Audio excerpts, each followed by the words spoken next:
Bismillahirrahmanirrahim. Assalamualaikum warahmatullahi wabarakatuh. Alhamdulillah, puji syukur atas kehadirat Allah Subhanahu wa taala yang memberikan kesehatan kepada kita semua sehingga segala aktivitas kita masih bisa kita lakukan dengan aktivitas kita masing-masing.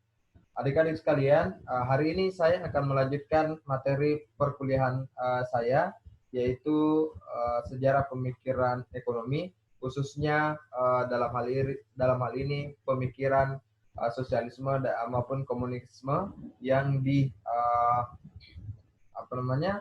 yang digagas oleh Marx. Oke, teman-teman, adik-adik sekalian, di sini tentunya Marx hadir sebagai antitesa dari kehadiran kapitalisme, di mana kapitalisme merupakan sesuatu yang dianggap sumber dari dalam hal ini penindasan dalam hal ekonomi, atau dalam hal ini penindasan oleh kaum berjuis kepada kaum proletar atau kaum yang punya modal banyak, atau dalam hal ini yang disebut dengan kapitalis, kemudian menindas orang-orang yang tidak memiliki modal yang banyak. Adik-adik sekalian, di sini saya akan membahas beberapa bahasan. Tentunya hari ini saya tidak memberikan dalam bentuk PPT, tapi saya akan menjelaskan dari teori-teori Marxis ini, dalam hal ini sebelum Marx dan Marx itu sendiri. Di sini saya akan menjelaskan bahwa kehadiran Marx, ya, jadi kita mulai ya. Jadi kehadiran Marxisme atau kehadiran kritik ini kepada kapitalis atau kepada yang kita sebut dengan yang kita sebut dengan zaman klasik. Nah, di sini hal itu muncul karena bentuk kegelisahan dari orang-orang yang tertindas, yang dalam hal ini diprakarsai oleh Marxisme, atau dalam hal ini diprakarsai oleh Marx. Oke, di sini saya akan mencoba membahas bahwa pada saat itu Eropa dengan adanya idealisme atau dalam hal ini pengetahuan baru dalam hal ekonomi membuat negara-negara Eropa berubah drastis. Dalam hal ini, negara-negara Eropa menemukan model baru untuk membangun ekonomi. Salah satu model yang digunakan adalah dengan model konsep kebebasan ala Adam Smith. Apa yang dilakukan atau apa yang dipahami oleh Adam Smith kemudian menjadi pahaman kebanyakan di masyarakat Eropa. Nah, tentunya dengan konsep dengan konsep yang ditawarkan Adam Smith dalam hal ini pasar bebas, kemudian muncullah gerakan-gerakan atau muncullah usaha-usaha baru yang tentunya belum ada sebelumnya. Nah, dengan gerakan kebebasan, dengan semangat untuk membangun, kemudian masyarakat yang memiliki modal, yang memiliki kekuatan untuk membangun bisnisnya, maka dia menjadi memiliki bisnis yang begitu besar di Eropa, khususnya di Inggris. Nah, di sini dalam buku ini disebutkan bahwa kondisi tersebut pada dalam bukunya William Blake, dalam hal ini kondisi rakyat kondisi di Inggris ketika kaum berjuis itu mulai muncul, yaitu sindiran pahit tentang akibat-akibat dari yang ditimbulkan oleh liberalisme kapitalisme bagi masyarakat Inggris. Jadi dalam salah satu buku, dalam hal ini buku William Blake, mengatakan bahwa dalam bukunya England Green and Pleasant Land, jadi dia mengisahkan bahwa dulu Inggris adalah negara yang sangat damai, negara komunal. Dalam hal ini kita bersama-sama untuk dalam suatu komunitas masyarakat, saling mengasihi satu sama lain. Kemudian itulah yang ada pada saat itu.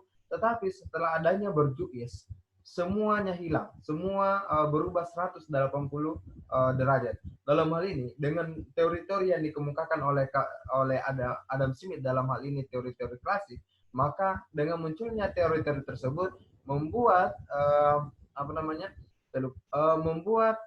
negara itu berubah drastis. Yang selama ini kita selalu bersama-sama, sekarang tidak lagi. Mereka semua mengedepankan pada kepentingan masing-masing, kepentingan individu masing-masing, dan mereka saling, istilahnya adalah mereka fokus untuk bekerja keras dan melupakan komunal, atau dalam hal hubungan relasi antara warga negara satu dengan warga negara yang lainnya. Maka disitulah diawali ketika berjuisme mereka semua berlomba-lomba untuk menjadi orang elit, menjadi orang kaya, dan membuat usahanya dan tanpa mempedulikan lagi dengan nilai-nilai yang sosial itu tersendiri. Nah, di sini di dalam bukunya bahwa ada beberapa hal yang akan dibahas di sini, yaitu sosialisme sebelum Marx dan Marx itu sendiri. Saya akan membahas sosialisme sebelum Marx dan Marx itu sendiri pada pertemuan kali ini. Nah, adik-adik sekalian, jadi pertanyaan mungkin yang muncul adalah apa sih sosialisme, apa sih komunisme? Jadi ini akan selalu muncul karena di negara kita sudah melarang namanya ajaran sosialisme, kemudian komunisme, marxisme, leninisme, dan lain-lain. Nah, tentunya kita sebagai akademisi itu wajib untuk mengetahui dalam hal pembelajaran kita, karena pencaturan komunisme, sosialisme, leninisme, dan marxisme itu kita tidak bisa pisahkan dari sejarah-sejarah kita. Nah, termasuk di dalam sejarah perekonomian, sejarah pemikiran ekonomi, karena mereka sudah berkontribusi juga di dalam pergolakan pemikiran ekonomi yang ada. Nah, kita lanjut adik-adik sekalian bahwa dari sisi sosialisme dan komunisme ini, kita menganggap bahwa yang menunjukkan aliran falsafah. Jadi sosialisme, komunisme menunjukkan bahwa dia adalah sistem ekonomi dan sekaligus menggambarkan bahwa dia adalah aliran falsafah ideologi dan cita-cita atau ajaran atau gerakan.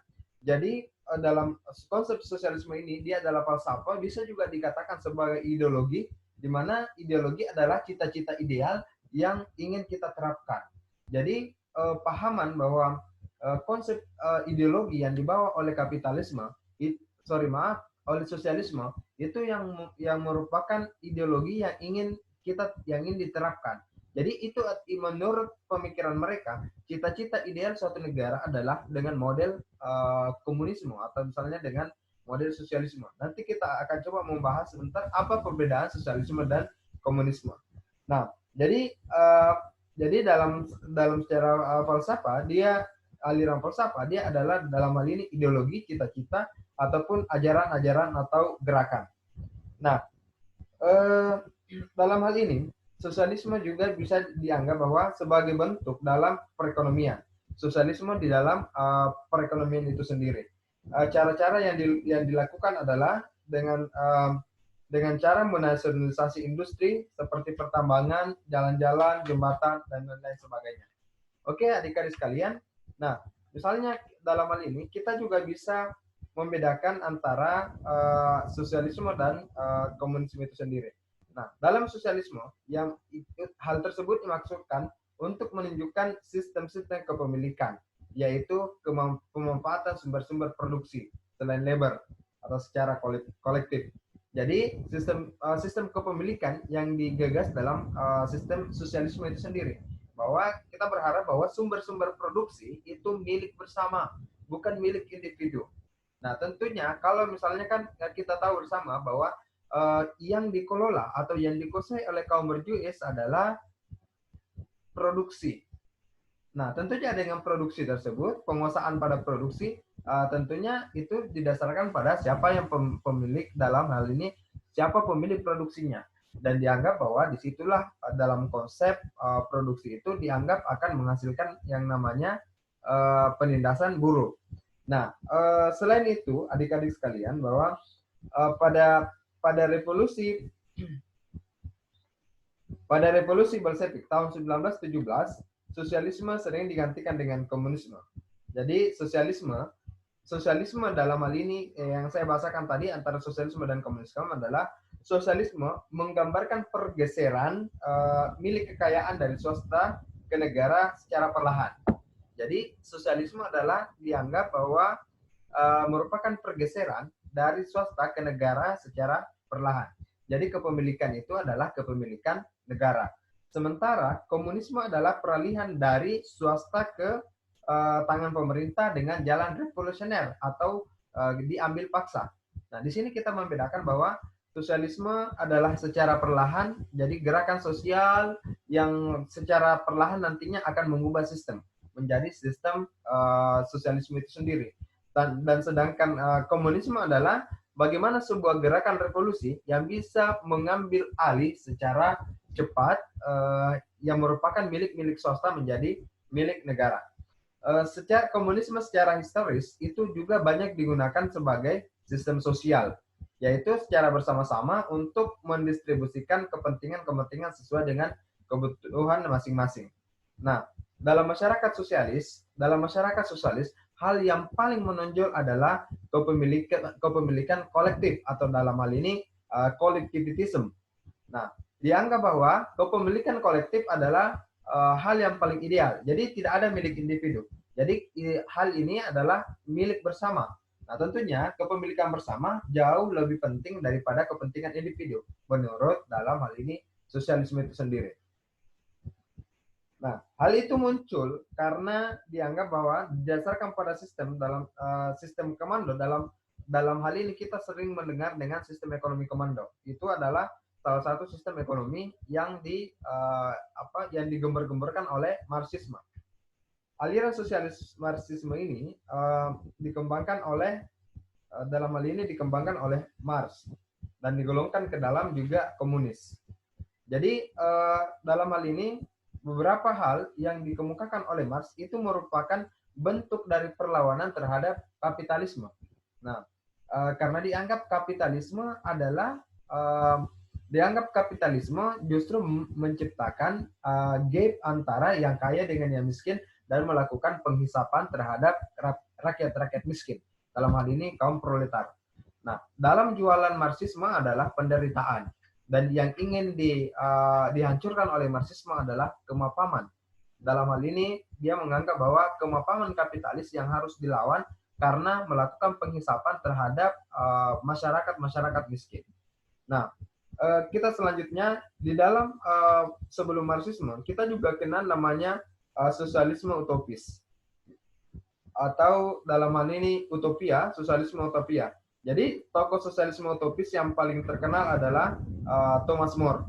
Jadi dia mengatakan bahwa di dalam bukunya Negara Impian, dalam sebuah diberikan karena pernah menulis tentang sebuah negara impian. Buku Utopian ditulis pertama kali dalam bahasa Belgia tahun 1516. Dijelaskan bahwa di sebuah pulau yang bernama Pulau Hayal bernama Utopia, yang dapat ditafsirkan sebagai sebuah negara. Semua milik merupakan dalam hal ini utopia.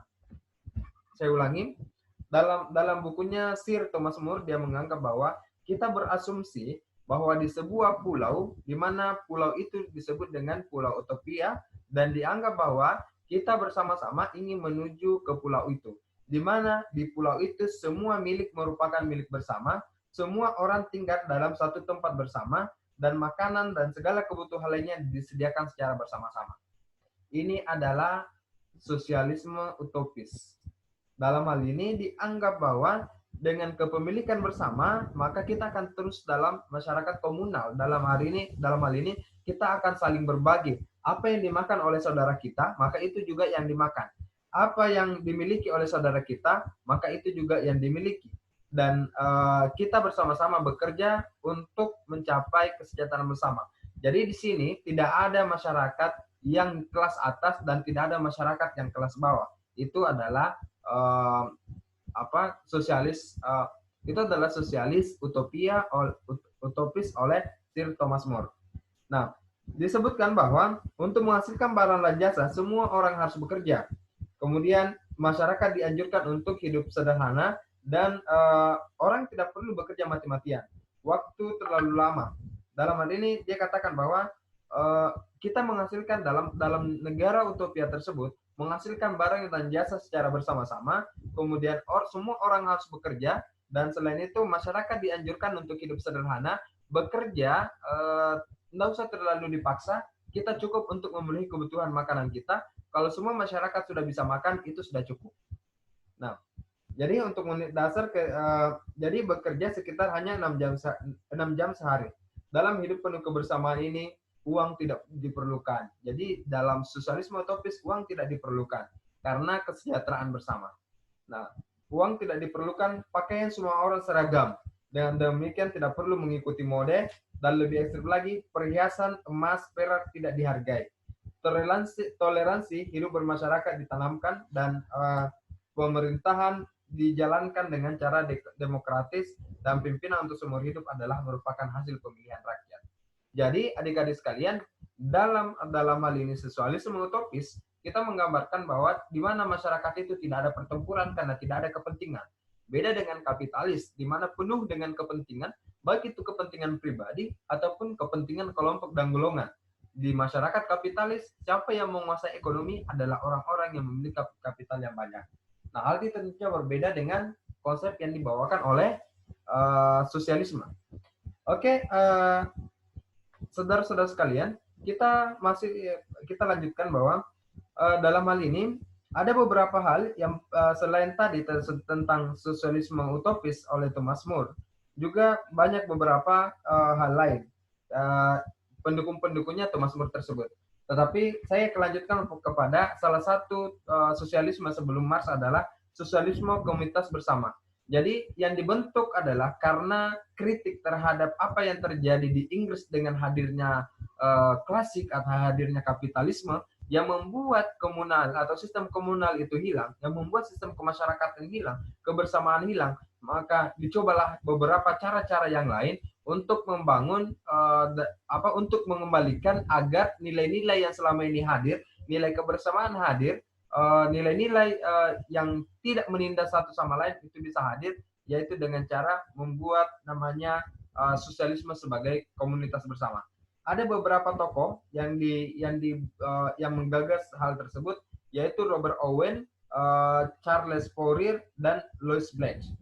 Nah, yang pertama adalah Robert Owen. Jadi pada saat itu Robert Owen ini adalah orang yang sangat menderita pada masa kecilnya, yang harus bekerja di pabrik dengan waktu yang begitu lama, dan karena kemiskinannya dia sangat menderita. Maka dia bercita-cita bahwa dia tidak ingin masyarakat yang ada pada zamannya untuk merasakan hal yang sama. Maka dari itu dia berpikir, dia punya ide, bagaimana kalau misalnya dia membangun fasilitas, dalam hal ini dia bikin usaha, di mana dalam usaha itu masyarakat digaji relatif tinggi, kemudian jam kerja yang rendah, dan para pekerja diberikan fasilitas kesehatan. Dia menggagas itu. Kemudian ada kedai tempat minum, namun ini bukan tempat pemeliharaan kesehatan, kemudian kedai-kedai dan lain-lain sebagainya. Ide-ide Owen ini tentang gerakan sosialisasi yang berdasarkan pada asas koperasi. Jadi dia menganggap bahwa dia membangun idenya dengan cara membuat koperasi. Jadi dalam hal ini dibangunlah sebuah koperasi yang akan mewadahi semua masyarakat yang bekerja padanya. Dengan konsep koperasi tersebut bisa dikatakan bahwa dia bisa membangun masyarakat dengan menggunakan model koperasi, yaitu dari dan untuk masyarakat. Nah, tetapi apa yang dilakukan oleh Robert Owen itu ternyata tidak mampu bertahan lama.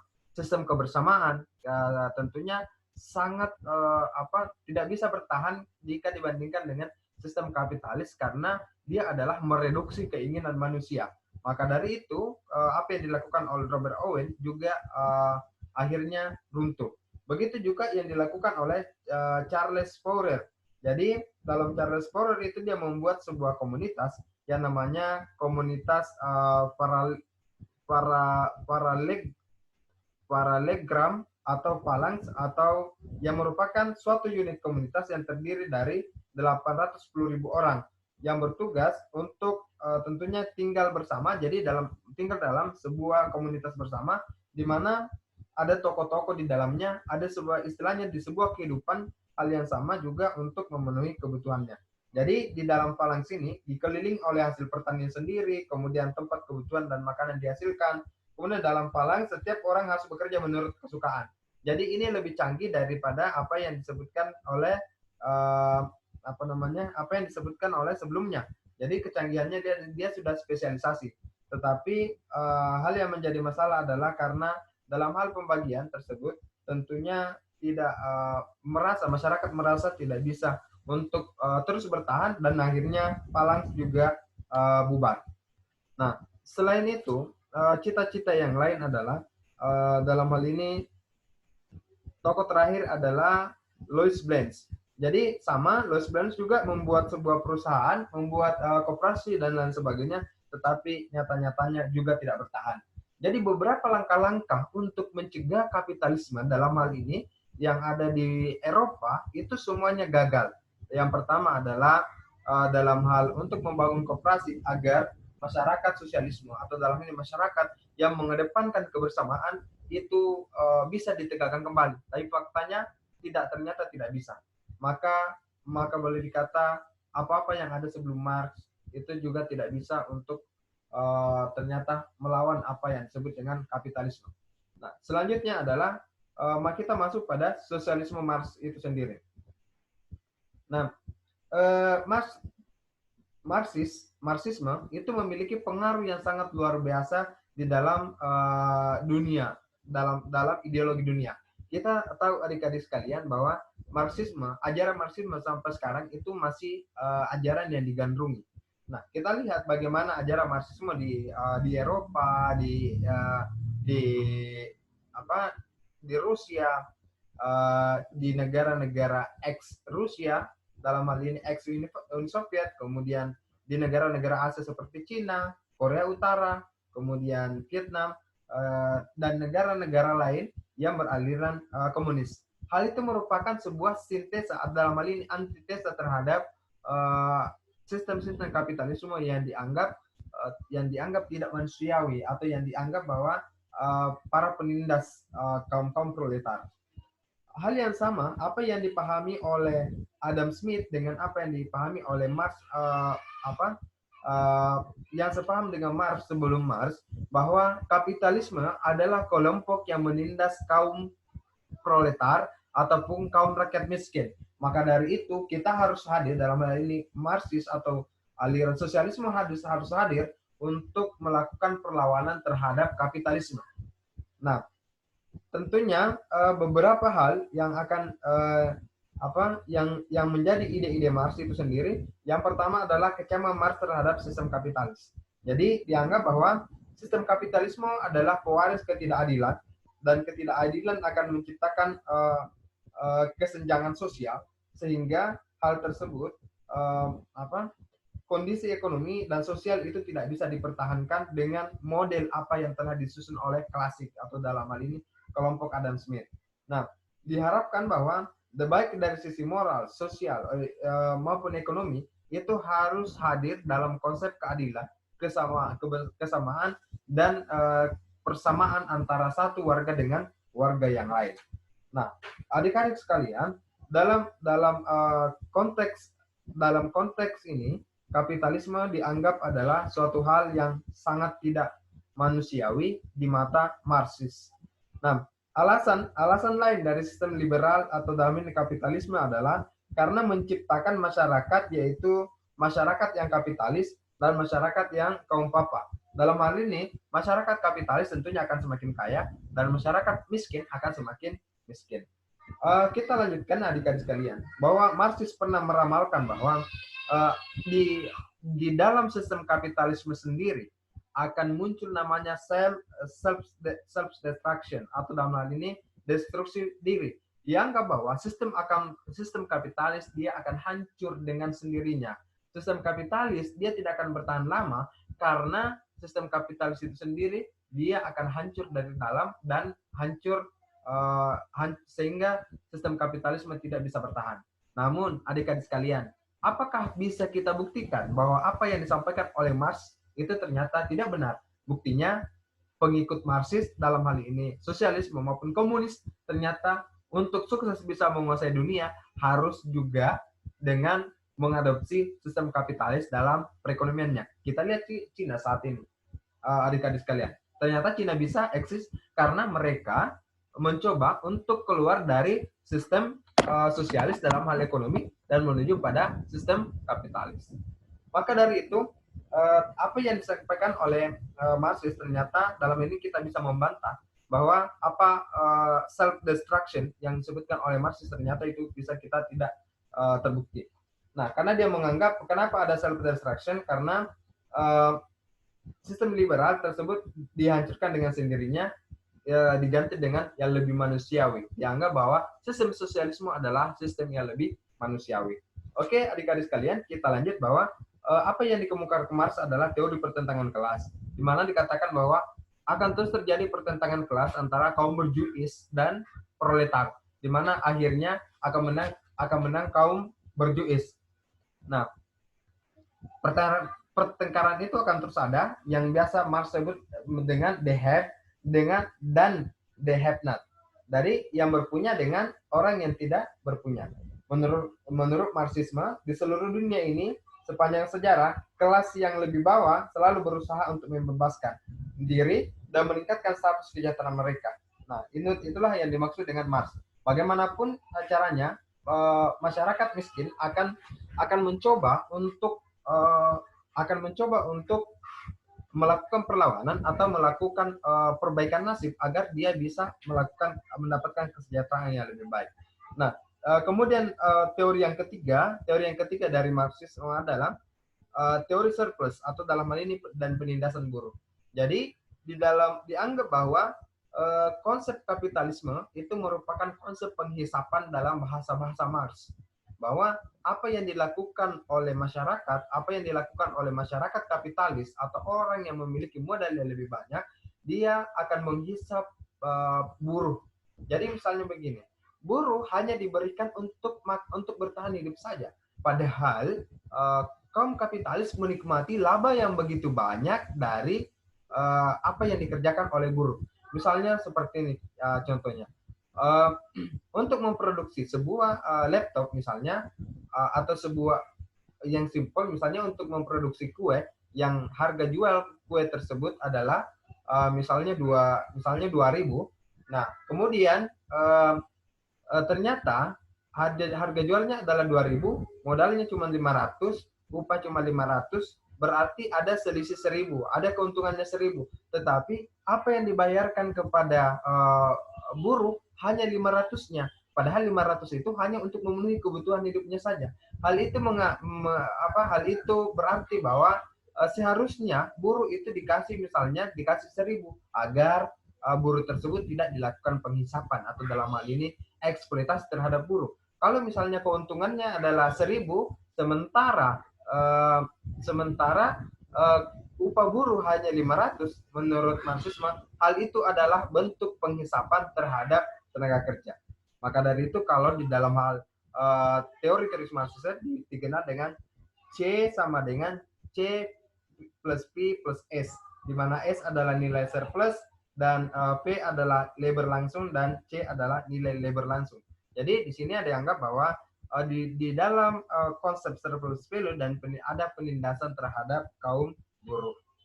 Nah, kita lanjutkan adik-adik sekalian, bahwa tentunya kita mengharapkan bahwa diharapkan bahwa masyarakat menurut Marx itu masyarakat menurut Marx harus dilihat apa yang mereka berikan, harus dilihat apa yang mereka sumbangkan terhadap usaha-usaha kita. Nah, yang keempat dari teori Marxisme adalah dialektika materialisme historis.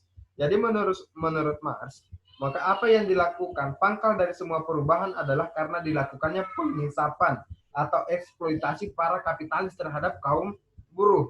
Eksploitasi terhadap buruh tersebut memungkinkan terjadinya akumulasi kapital di pihak modal, tetapi menyebabkan kemiskinan di pihak buruh. Jadi apa yang dilakukan adalah eksploitasi terhadap masyarakat buruh yang akan membuat masyarakat kapital semakin kaya, atau masyarakat yang memiliki modal maka akan semakin kaya dan menyebabkan kemiskinan bagi kalangan buruh. Penghisapan tersebut dengan teori nilai surplus tadi akan membuat para buruh semakin tertindas dan membuat orang-orang, atau dalam hal ini membuat kaum kapitalis semakin sukses. Dalam hal ini pengumpulan modal semakin besar. Nah, bagi Marxis, sejarah merupakan suatu keniscayaan bahwa suatu yang pasti terjadi. Yang jelas, jika kaum proletar sudah tidak tahan lagi, mereka akan melancarkan revolusi. Itu yang dipahami oleh kaum Marxis. Maka dari itu, dia akan melakukan revolusi besar-besaran terhadap kaum kapitalis. Para pekerja akan menurutnya, para pekerja akan menghancurkan pabrik-pabrik, kemudian merusak segala milik kaum kapitalis, kemudian semua pihak akan rugi. Nah, dalam hal ini, salah satu ada bagan yang dibuat adalah ketika terjadi eksploitasi labor, dalam hal ini nilai surplus, maka akumulasi kapital semakin bertambah. Sementara daya beli bagi kaum proletar itu sangat rendah. Apa yang terjadi ketika akumulasi kapital, tentunya akan menyebabkan tingkat laba berkurang dan tapi terpusatnya kapital pada kaum kapitalis. Substitusi apa lagi? Substitusi labor dan kapital, penggantian tenaga kerja dengan mesin yang akan membuat pengangguran semakin besar dan akan membuat rakyat proletar semakin menderita. Maka dari itu, konsentrasi kekayaan akan berkonsentrasi pada kaum kapitalis itu sendiri. Dan artinya bahwa sekali lagi kapitalisme adalah hal-hal yang dianggap oleh Marx adalah yang paling bertanggung jawab terjadinya kemiskinan dan terjadinya penindasan terhadap kaum miskin. Revolusi yang diharapkan oleh Marx ingin mendukung gerakan melawan tatanan sosial politik sistem kapitalis, dan kaum proletar sudah sangat menderita dan tidak memiliki apa-apa di bawah sistem kapitalis. Itu yang disampaikan oleh Marx. Kemudian di dalam teori yang lain, Marx menjelaskan bahwa ada fase-fase masyarakat. Yang pertama adalah komunisme primitif, dalam hal ini suku-suku, di mana pada saat itu masyarakat sangat antara satu masyarakat dengan masyarakat lain adalah sangat menjalin kerjasama, keakraban, dan lain-lain sebagainya. Tetapi kemudian setelah itu muncullah perbudakan. Ada yang menjadi budak, ada yang menjadi tuan. Jadi setelah primitif itu, di mana persukuan dan sosialisme komunal berproduksi merupakan milik bersama dan sebagainya, muncullah yang namanya perbudakan. Ada bos dan ada yang budak yang diperjualbelikan. Nah, pada fase perbudakan ini, setelah itu muncul lagi pada fase feodalisme, di mana dalam hal ini adalah penguasa. Feodalisme adalah raja, atau dalam hal ini dialah yang menguasai segala sesuatunya. Setelah itu, setelah feodalisme berakhir, muncullah kapitalisme. Dan kapitalisme inilah yang kemudian menjadi penguasa hingga hari ini. Dan diasumsikan oleh Marxis bahwa setelah kapitalisme akan muncul yang namanya sosialisme, dan terakhir akan muncul namanya komunisme. Jadi setelah kapitalisme. Namun hal-hal yang saya ingin sampaikan adik-adik sekalian, bahwa apa yang disampaikan oleh Marxisme sampai dengan hari ini kita melihat The End of History by Francis Fukuyama menyatakan bahwa pemenang dari sejarah adalah kapitalisme itu sendiri. Kita lihat adik-adik sekalian, mungkin bisa saja hari ini kita melihat bahwa Amerika bisa saja kalah oleh sistem dari apa yang dianut oleh Cina dengan sistem politik komunis, tetapi menggunakan sistem ekonomi dengan kapitalisme. Tentunya kalau kita berasumsi bahwa sistem ekonomi kapitalisme bisa diterapkan dan bisa membangun suatu negara lebih cepat karena mengakomodasi kepentingan setiap individu. Maka kita bisa melihat yang mana negara kapitalisme yang maju dan yang mana negara komunisme yang maju dengan menggunakan sistem ekonomi komunisme itu sendiri.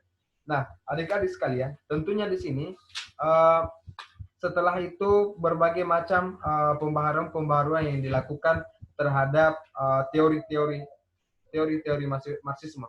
Tetapi di sini saya ingin menjelaskan bahwa antara perdebatan kapitalisme dengan sosialisme, tentunya kita akan melihat bahwa apa slogan yang dibawa sosialisme adalah untuk menciptakan keadilan, untuk menciptakan kesejahteraan, untuk menciptakan pemerataan. pertanyaannya adalah, apakah iya memang sosialisme melakukan hal yang demikian? Apakah sosialisme tidak melakukan kejahatan? Nah, tentunya di sini kita lihat apa yang terjadi setelah revolusi Lenin, berapa juta manusia yang dibunuh. Setelah revolusi di Cina, berapa juta manusia yang dibunuh. Dan siapapun yang berkuasa dalam hal ini, sistem komunisme yang mengampanyekan untuk melawan segala bentuk sistem kapitalisme, tapi ternyata nilai-nilai kemanusiaan tentunya tidak selalu hadir di tengah-tengah slogan-slogan anti terhadap penindasan. Karena penindasan juga dilakukan oleh negara-negara yang mengaku sebagai penganut sosialisme dan komunisme. Mungkin salah satu yang kita bisa lihat adalah bagaimana sejarah dalam sejarah komunisme di dunia, termasuk di Indonesia. Oke adik-adik sekalian, saya kira cukup sekian untuk materi sejarah pemikiran ekonomi malam ini. Terima kasih. Assalamualaikum warahmatullahi wabarakatuh.